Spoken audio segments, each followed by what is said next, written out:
Good morning बच्चों। Lockdown ई पाठशाला रामगढ़ में आपका स्वागत है। जैसा कि हमने पिछले वीडियो में पढ़ा था गिल्लू चैप्टर को, गिल्लू पाठ जो हमारी 7वीं कक्षा में दिया हुआ है हिंदी में पाठ 2 में, और हम लोगों ने उसके वीडियो को अच्छे से पढ़ा था, समझा था। आज हम लोग उसके प्रश्नोत्तरी पर जाएंगे और उसके प्रश्नों को हल करेंगे।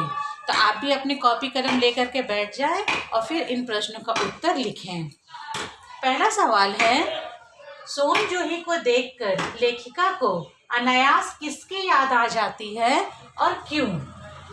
तो उसका उत्तर है, सोन जूही को देखकर लेखिका को अनायास गिल्लू की याद आ जाती है, क्योंकि उसी पौधे के नीचे गिल्लू की समाधि बनाई गई थी।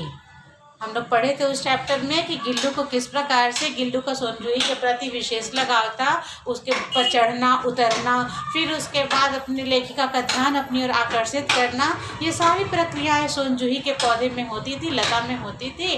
तो इसलिए उसका सोन जूही से विशेष लगाव था, और जब भी सोन जूही के प्लांट को वो देखती थी लेखिका, तो उसे उन्हें गिल्लू की याद आ जाती थी।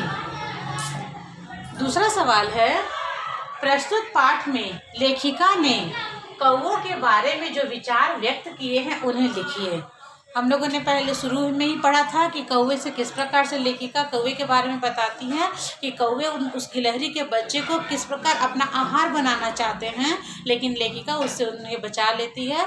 और वहाँ पर कौवों के लिए अलग अलग उपमाएं, अलग अलग विशेषताएं लेखिका ने कहा था, जो इस प्रकार हैं कि लेखिका ने इस पाठ में कौवों को समादरित, अनादरित, अति सम्मानित, अति अवमानित, पुरखों के संदेशवाहक इत्यादि कहा है।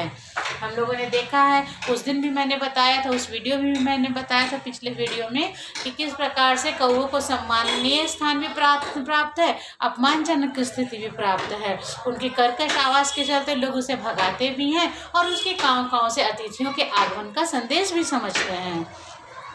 तो इसलिए वहाँ पे लेखिका ने इन्हें असमादरित, अनादरित, अति सम्मानित, अति अवमानित, पुरखों के संदेशवाहक के रूप में कहा है।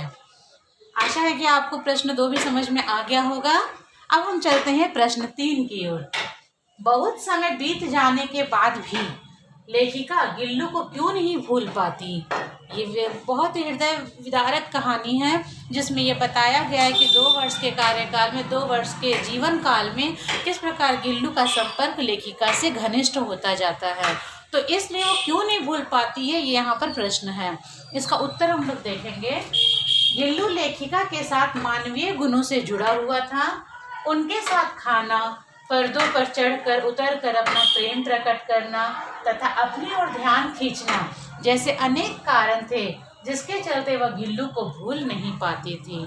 उनके साथ थाली में खाना खाना, ऐसा हमने पढ़ा था वीडियो में, ये देखा था कि किस प्रकार से गिल्लू सलीके से खाता था, एक दाना भी नहीं गिराता था, फिर खाता था, उनके हाथों से काजू लेता था, खाता था। जब लेखिका नहीं थी तो वो काजू भी नहीं खाता था। तो इस प्रकार से वो अपने प्रेम को प्रकट करता था। इसलिए लेखिका के लिए गिल्लू को भूल पाना बहुत ही मुश्किल काम था, इसलिए वो भूल नहीं पाती थी। अब हम प्रश्न संख्या 4 में देखेंगे, लेखिका ने गिल्लू की प्रशंसा किन शब्दों में की है? यहाँ पर हम देखेंगे कि लेखिका ने गिल्लू की प्रशंसा किन शब्दों में की है। तो लेखिका ने गिल्लू की प्रशंसा करते हुए कहा है कि उसकी स्निग्ध रोएं, झब्बेदार पूंछ और चंचल चमकीली मोतीदार आंखें सबको विस्मित करती थी।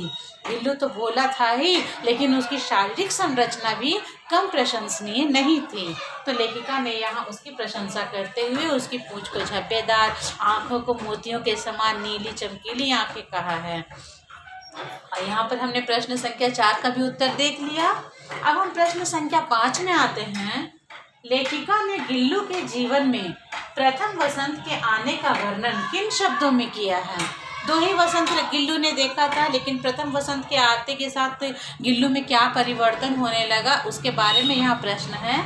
तो उत्तर में हम देखते हैं कि लेखिका ने गिल्लू के जीवन में प्रथम वसंत के आने पर बाहर की गिलहरियों के साथ जाने के लिए जाली के पास जाकर चिकचिक करना तथा मुक्ति की सांस लेने का सुंदर चित्रण किया है। लेखिका ने। उसके बाद हम लोग देखते हैं यहाँ पर सोन जूही के नीचे गिल्लू को समाधि क्यों दी गई। फिर वहाँ हम लोगों ने वीडियो में पढ़ा था कि किस प्रकार से सोन जूही के नीचे ही उसकी समाधि बनाई गई थी, जहाँ नीले पीले फूल खिले आए थे और उन फूलों को देखकर लेखिका को लगता था कि ये गिल्लू ही है। तो वहाँ समाधि क्यों दी गई थी, ये हमारा प्रश्न है। उत्तर है इसका, गिल्लू को का खेलना कूदना छिपना आदि सोन जूही के पौधे पर ही रहता था, इसलिए उसकी समाधि सोन जूही के नीचे ही दी गई। इस प्रकार से हम लोग गिल्लू के प्रश्नोत्तरी को हम लोगों ने देखा और सारे प्रश्नों का उत्तर हम लोगों ने किया। तो अब हम उम्मीद है कि आप लोग अपने कॉपी में इसके सारे प्रश्नों का उत्तर लिखेंगे और हमें वीडियो व्हाट्सएप के थ्रू हम तक पहुंचाएंगे और शुद्ध शुद्ध लिखेंगे, सही सही लिखेंगे। आज की वीडियो यहीं समाप्त होती है। धन्यवाद।